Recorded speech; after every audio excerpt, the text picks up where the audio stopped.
இச்செய்தியை வழங்குபவர் Aalayam associates private limited property developers. Aalayam associates private limited, number 52, third floor, 3B, Ram Darbar, Sterling road, Nungambakkam, Chennai 6,34,000. அண்ணன் சேகர்பாபு அண்ணன் அவர்கள் எந்த நிகழ்ச்சியை செய்தாலும் மிகச் சிறப்பாக செய்வார். அதாவது நான் மீண்டும் மீண்டும் பலமுறை சொல்லியிருக்கின்றேன். இந்த நிகழ்ச்சியை மிக சுருக்கமாக முடிக்க வேண்டும் என்று நான் அவரிடத்தில் கூறியிருந்தேன். அதனால் அவரும் மற்ற யாரையும் பேச விடாமல் மிகச் சுருக்கமாக வரவேற்புரை ஆற்றிவிட்டு எனக்கு அந்த வாய்ப்பை கொடுத்திருக்கிறார். முதல் நிகழ்ச்சி சுருக்கமாக நடைபெற்றாலும் 21 நாட்கள் தொடர்ந்து இந்த நிகழ்ச்சி நடத்தப் போவது என்பது கண்டிப்பாக இது சுருக்கமான நிகழ்ச்சி அல்ல என்பதை இங்கு நான் கூறிக்கொள்ள விரும்புகின்றேன். இந்த ஒரு நல்ல வாய்ப்பை அளித்த சேகர்பாபன் அவர்களுக்கு மீண்டும் மீண்டும் என்னுடைய நன்றியை தெரிவித்துக் கொள்கின்றேன். அவர் கூறியதைப் போல 2018ஆம் ஆண்டு கிழக்கு மாவட்டத்திலே அவர் ஏற்பாடு செய்த இதே போல ஒரு நிகழ்ச்சி, கருத்தரங்கம் நிகழ்ச்சி. அந்த கருத்தரங்க நிகழ்ச்சிக்கு வரணும்னா நீங்க கழகத்திற்காக உழைத்த மூத்த முன்னோடிகளுக்கு பொற்கழி வழங்கணும், மாற்றுத்திறனாளிகளுக்கு அந்த பைசைக்கிள் மோட்டார் வாகனங்கள் வழங்கணும் அப்படின்னு அவர்கிட்ட நான் வேண்டுகோள் வச்சு வந்திருந்தேன் என்பதை ஞாபகப்படுத்தினார். 2018 நிகழ்ச்சியை ஞாபகப்படுத்தினார். அதன் பிறகு இப்பொழுது 2024 இந்த 6 வருடங்கள்ல மட்டும் கிட்டத்தட்ட 100க்கும் அதிகமான நிகழ்ச்சிகள்ல என்னை வைத்து இப்படி பல்வேறு நலத்திட்ட உதவிகளை இந்த கிழக்கு மாவட்டத்திற்கு அவர் செய்திருக்கிறார். அவர் சொன்னது போல எந்த மாவட்டத்திற்கு, தமிழ்நாட்டுடைய எந்த மாவட்டத்திற்கு சென்றாலும் அந்த மாவட்ட செயலாளத்தில் நான் வைக்கின்ற ஒரே ஒரு கோரிக்கை, நான் வர்றேன், எத்தனை நிகழ்ச்சியாக நடத்துங்க, ஆனா எனக்கு பிடித்தமான ஒரு நிகழ்ச்சினா அது கழகத்திற்காக உழைத்த மூத்த முன்னோடிகளை கௌரவப்படுத்துகின்ற அந்த நிகழ்ச்சி, அதை நீங்க கட்டாயம் நடத்த வேண்டும் அப்படின்னு தான் அந்த விண்ணப்பத்தை வச்சு இதுவரைக்கும் தமிழ்நாட்டுடைய அனைத்து மாவட்டங்களையும் கிட்டத்தட்ட 50 கோடிக்கு மேல கழகத்திற்காக உழைத்த மூத்த முன்னோடிகளுக்கு பொற்கழி வழங்கியிருக்குன்னா அது தமிழ்நாட்டில் மட்டும் இல்ல, இந்தியாவில் மட்டும் இல்ல, உலகத்திலே ஒரே ஒரு இயக்கம் அது திராவிட முன்னேற்ற கழகம் தான். நீங்க வேற எந்த இயக்கத்திலேயாவது இந்த மாதிரி நிகழ்ச்சி நடந்து பார்த்திருக்கீங்களா, கேள்விப்பட்டிருக்கீங்களா? அதுக்கு வாய்ப்பே கிடையாது. ஏன்னா வெளியில உட்கார்ந்து இருக்கிறவங்க கழகத்திற்காக உழைத்த 75 வயதுக்கு மேற்பட்டவர். இப்ப கழகம் பவள விழா கொண்டாடிட்டு இருக்கு, 75வது பவள விழா. அங்க இருக்கவங்க எல்லாம் கழகத்தோடு பிறந்தவங்க, கழகத்தோடு வளர்ந்தவங்க அப்படின்னு சொல்லலாம். அவங்களுக்கெல்லாம் 1 லட்சம் ரூபாய் பொற்கழி, கிட்டத்தட்ட 75 பேருக்கு.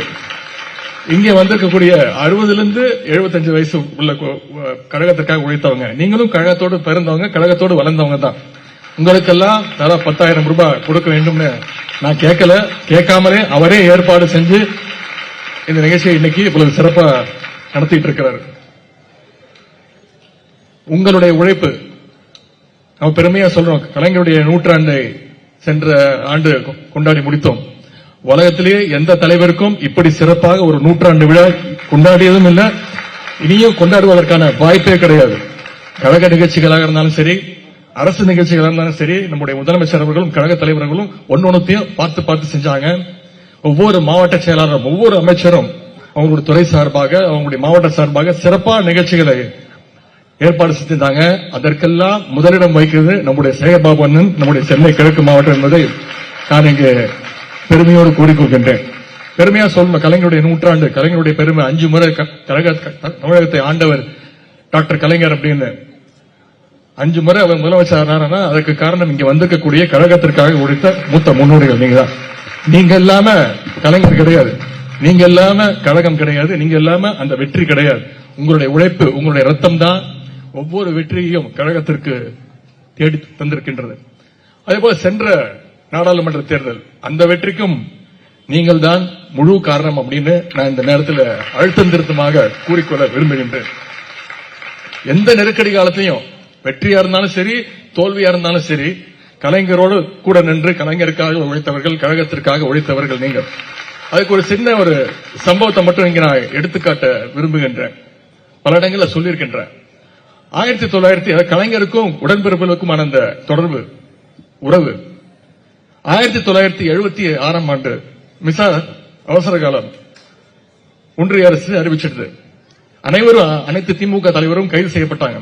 நம்முடைய தலைவர் இப்ப முதலமைச்சர் அவர்கள் கிட்டத்தட்ட 1 வருஷம் கைது செய்யப்பட்டு சிறையில் இருந்தாங்க. இங்க வந்திருக்கக்கூடிய உங்கள பல பேர் மிசால கைது செய்யப்பட்டிருப்பீங்க.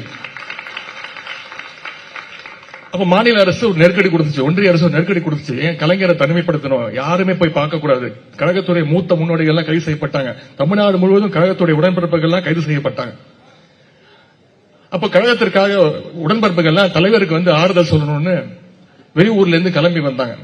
அதை தடுக்கணும்னு இந்த டூரிஸ்ட் பஸ், உங்களுக்கு தெரியும், டிராவல்ஸ் பஸ் வேன் எல்லாம் வாடகை கொடுற கம்பெனிகளுக்கு எல்லாம் காவல்துறை மூலமா ஒரு அடக்குமுறை, ஒரு கண்டிஷன் போட்டாங்க. அது மாதிரி சென்னைக்கு, அதுவும் கலைஞரை போய் பார்க்கறதுக்கு திமுக காரனுக்கு வண்டி கொடுக்க கூடாது அப்படின்னு. நம்முடைய உடன்பிறப்புகள் சாதாரணமானவர்களா என்ன பண்ணாங்கன்னா, நாங்க திருப்பதிக்கு போறோம், திருத்தணிக்கு போய் மொட்டை போட போறோம்னு சொல்லிட்டு வண்டி எடுத்துட்டு திருப்பதிக்கு போய் திருத்தணிக்கு போய் சாமி கும்பிட்டுட்டு அங்கேருந்து நடந்தே வந்து சென்னைக்கு வந்து கலைஞரை பார்த்து கலைஞருக்கு ஆறுதல் சொன்னவர்கள் தான் கழகத்திற்காக உழைத்த கழக உடன்பிறப்புகள். அப்படிப்பட்ட உங்களை எல்லாம் சந்திப்பதில் நான் மிகுந்த மகிழ்ச்சி அடைகின்றேன், பெருமை அடைகின்றேன். இது ஏதோ ஒரு இளைஞரணி செயலாளராக, ஒரு அமைச்சராக வந்து உங்களை எல்லாம் செய்கின்ற ஒரு விஷயமா நான் பார்க்கல. ஒவ்வொரு தாத்தா பாட்டிக்கும் ஒரு பேரனா செய்ய வேண்டிய கடமையாகத்தான் இதை நான் செய்து கொண்டிருக்கின்றேன். இனியும் தொடர்ந்து செய்வேன் என்று கூறிக்கொண்டு, சென்ற பாராளுமன்ற தேர்தல் அந்த வெற்றிக்கும் நீங்கள் தான் காரணம். ஒரு 3 காரணங்கள் சொல்வேன் அந்த வெற்றிக்கான என்ன காரணங்கள். முதல் காரணம் பிரதமர் திரு நரேந்திர மோடி அவர்கள். அவர்தான் நமக்கு இந்த வெற்றியை தேடி கொடுத்தார். நான் தமிழ்நாடு முழுக்க சுற்றுப்பயணம் போனேன். கிட்டத்தட்ட 23 நாட்கள் பயணம் பண்ணி அனைத்து தொகுதியிலையும் பிரச்சாரம் பண்ணி அனைத்து தரப்பு மக்களையும் போய் சந்திச்சேன். அப்ப அவங்க கிட்ட பார்த்த அந்த திரு மோடி பாஜகவுடைய அந்த வெறுப்பு தொடர்ந்து இருந்து கொண்டே இருந்தது. அதை தொடர்ந்து வச்சது வந்து திரு மோடி அவர்கள் தான். சென்னையிலயோ தமிழ்நாட்டிலேயோ ஒரு வெள்ளமோ புயலோ மழையோ வராத போது ஒரு முறை கூட வந்து எட்டி பார்க்காத திரு மோடி அவர்கள் என்ன பண்ணாரு, தேர்தல் அறிவிச்சோன்னு 8 முறை வந்தாரு. மாசத்துக்கு 4 முறை வந்துட்டு போனாரு. இன்னும் சொல்ல போனா தமிழ்நாட்டில் பிரச்சாரமே முடிஞ்சு போச்சு. அப்படியே என்ன பண்ணாரு, இங்க வந்து கன்னியாகுமரியில விவேகானந்தர் சிலையில போய் தியானம் பண்றேன்னு சொல்லி ஒரு சினிமா ஷூட்டிங் கூட அவ்வளவு சிறப்பா நடக்காது.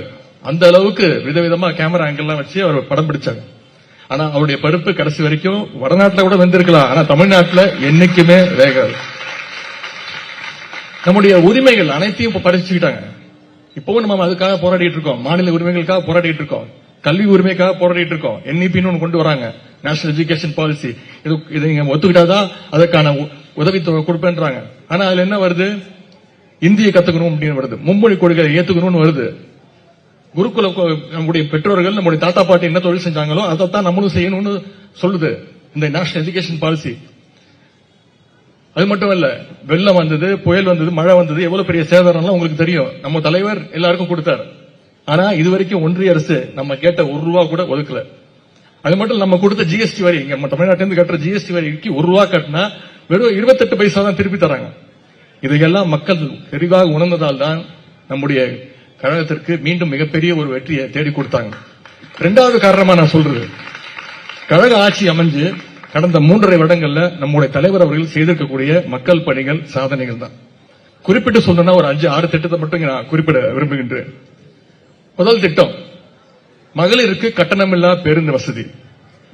இந்த திட்டத்தின் மூலம் கிட்டத்தட்ட இந்த 3 வருஷத்துல மட்டும் 520 கோடி பயணங்களை மகளிர் மேற்கொண்டிருக்கிறாங்க. ஒவ்வொரு மகளிரும் மாதம் மாதம் கிட்டத்தட்ட ₹1000 சேமிக்கிறாங்க. அடுத்த திட்டம், முதலமைச்சருடைய காலை உணவு திட்டம். 20 லட்சம் குழந்தைங்க 1ஆம் வகுப்பு முதல் 5ஆம் வகுப்பு வரை காலையில குழந்தைங்க பள்ளிக்கூடத்திற்கு போனா போதும், அவங்களுக்கு காலையில தரமான காலை உணவு கொடுக்கப்பட்டு அதன் பிறகு கல்வி கொடுக்கிறோம். இதை மற்ற மாநிலங்கள்லாம் இப்ப செயல்படுத்த தொடங்கி இருக்கு. திராவிட மாடல் அரசு என்னன்னு கேட்கிறாங்கல்ல, இதுதான் திராவிட மாடல் அரசு. மற்ற மாநிலங்களுக்கெல்லாம் எடுத்துக்காட்டாக இருக்கிறது தான் திராவிட மாடல் அரசு. அதே போல புதுமை பெண் திட்டம், அரசு பள்ளியில படிச்சு எந்த கல்லூரிக்கு போய் மேற்பு போய் படிக்கிறனாலும் அந்த பெண் குழந்தைக்கு புதுமை பெண் திட்டத்தில் மாதம் ₹1000 கல்வி ஊக்கத்தொகை.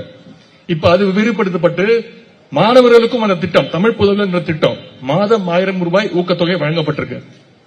இதற்கெல்லாம் முத்தாய்ப்பாக ஒரு திட்டம், அதுதான் கலைஞர் மகளிர் உரிமை தொகை திட்டம். செய்யவே முடியாது நாங்க, அதிமுகவும் சரி எதிர்கட்சிகள் இந்த திட்டத்தை செயல்படுத்தவே முடியாது நாங்க. இருந்தாலும் தலைவர் அவர்கள் சென்ற செப்டம்பர் மாதம், கிட்டத்தட்ட 1 வருஷம் ஆச்சு, 1 வருஷத்துக்கு மேல ஆச்சு, 1,16,00,000 மகளிருக்கு மாதம் ₹1000 கலைஞர் மகளிர் உரிமை தொகை வழங்கப்பட்டிருக்கு. சில இடங்கள்ல குறைகள் இருக்கு, கோரிக்கைகள் வச்சிருக்காங்க, எங்களுக்கு வரல அப்படின்னு. நான் பிரச்சாரம் பண்ணும்போது, சுற்றுப்பயணம் செல்லும் போது மகளிர் வந்து கேட்கறாங்க. விரைவில் அதையும் சரி செய்து நம்முடைய தலைவர் அவர்கள் தகுதியுள்ள அனைத்து மகளிருக்கும் அந்த மகளிர் உரிமை தொகையை கொடுப்பார். 2 காரணத்தை சொல்லிட்டேன். 3வது முக்கியமான காரணம், கழகத்திற்காக உழைத்த உடன்பிறப்புகள், கழகத்திற்காக ரத்தம் சிந்திய நீங்கள் தான் அந்த காரணம். முப்பெரும் விழாவில் தலைவர் பேசும்போது சொன்னார், கடைசியா பேசும்போது என்ன சொல்லி முடிச்சாரு? அனைத்து தேர்தலையும் அவர் தலைவராக பொறுப்பேற்ற அனைத்து தேர்தலையும் வெற்றி பெற்றிருக்கிறோம். திராவிட முன்னேற்ற கழகம் வெற்றி பெற்றிருக்கு. அதற்கு முக்கிய காரணம் நம்முடைய கூட்டணி, மிகப்பெரிய ஒரு நல்ல கூட்டணி, வெற்றி கூட்டணிய தலைவர் ஒவ்வொரு தேர்தல் பிரச்சாரத்தோடைய தேர்தலையும் அமைச்சு அந்த கூட்டணியை அரவணைச்சு அவர் கொண்டு போறாருல்ல, அதுதான் மிக மிக முக்கிய காரணம். அது சொல்லிவிட்டு தலைவர் சொன்னார், கண்டிப்பாக 2026 சட்டமன்ற தேர்தலையும் திராவிட முன்னேற்ற கழகம் தான் வெற்றி பெறும். அதை நான் ஏதோ திமிராக நான் சொல்லவில்லை. நான் சொல்றதுக்கு ஒரே காரணம், கழகத்திற்காக உழைக்கக்கூடிய வேர்களாக இருக்கக்கூடிய உடன்பிறப்புகள் நீங்க இருக்கீங்கன்ற தைரியத்தினாலதான் சொன்னேன் அப்படின்னு தலைவர் சொல்லியிருக்கார். எனவே 2026 சட்டமன்ற தேர்தலை உறுதியாக்கணும்னா நாம் அனைவரும் மீண்டும் உழைப்பதற்கு தயாராக இருக்க வேண்டும். கழகத்துடைய சாதனைகள் எல்லாம் மக்கள்கிட்ட கொண்டு போய் சேர்க்கறதுக்கு நாம் அனைவரும் சேர்ந்து உழைக்க வேண்டும் என்று கூறிக்கொண்டு ஒரே ஒரு முக்கியமான விஷயம் சொல்லிடுறேன். நான் தந்தை பெரியார் இந்த மாதிரி நிகழ்ச்சிகளுக்கு போகும்போது இந்த கழகத்திற்காக உழைத்த மூத்த முன்னோடிகளை பார்க்கும்போது மிகுந்த மகிழ்ச்சியாக இருக்கும். அதே நேரத்தில் மிகுந்த பொறாமையாகவும் இருக்கும். பொறாமைக்கு ஏன் காரணம்னா, நான் தந்தை பெரியார் அவர்களை நேரில் பார்த்தது கிடையாது. ஆனா இங்க வந்திருக்கக்கூடிய நீங்க நிறைய பேர் பார்த்திருப்பீங்க, அவரோட கூட்டங்களுக்கு சென்றிருப்பீங்க, அவரோட பிரச்சாரங்களுக்கு போயிருப்பீங்க, அவரோட ஜெயிலுக்கும் போயிருப்பீங்க. பேரறிஞர் அண்ணாவை நான் நேரில் பார்த்தது கிடையாது. ஆனா இங்க வந்திருக்கக்கூடிய நீங்க அவருடைய கூட்டத்துக்கு போயிருப்பீங்க, அவருடைய கழக தேர்தல் பணியாற்றிருப்பீங்க. நான் நம்முடைய முத்தமிழ் கலைஞர்கள் நேரில் பார்த்திருக்கிறேன், இனமான பேராசிரியர் தாத்தாவை நேரில் பார்த்திருக்கிறேன். ஆனா இங்க வந்திருக்கக்கூடிய நீங்க தந்தை பெரியார நேரில் பார்த்திருப்பீங்க, பிறகு அண்ணாவை நேரில் பார்த்திருப்பீங்க, கலைஞரும் நேரில் பார்த்திருப்பீங்க, இனமான பேராசிரியர் நேரில் பார்த்திருப்பீங்க. அதனாலதான் உங்களை எல்லாம் பார்த்தா எனக்கு பொறாமையா இருக்கு அப்படின்னு சொல்றேன். ஆனா இன்னைக்கு நான் உங்க அத்தனை பேரையும் தந்தை பெரியாருடைய மறு உருவமாக, பேரறிஞர் அண்ணாவுடைய மறு உருவமாக, முத்தமிழர் கலைஞருடைய மறு உருவமாக, இனமான பேராசிரியர் தாத்தாவுடைய மறு உருவமாக உங்களை எல்லாம் பார்க்கிறேன் என்று கூறிக்கொண்டு இந்த சிறப்பான நிகழ்ச்சிக்கு என்னை அழைத்து எனக்கு இப்படி ஒரு பெருமையை தேடித்தந்த அண்ணன் சேகர்பாபு அவர்களுக்கும், கிழக்கு மாவட்டத்தை சேர்ந்த அத்தனை நிர்வாகிகளுக்கும், வந்திருக்கக்கூடிய நாடாளுமன்ற உறுப்பினர்கள், சட்டமன்ற உறுப்பினர்கள் அனைவருக்கும் மீண்டும் மீண்டும் என்னுடைய நன்றி தெரிவித்து விடைபெறுகின்றேன். நன்றி, வணக்கம்.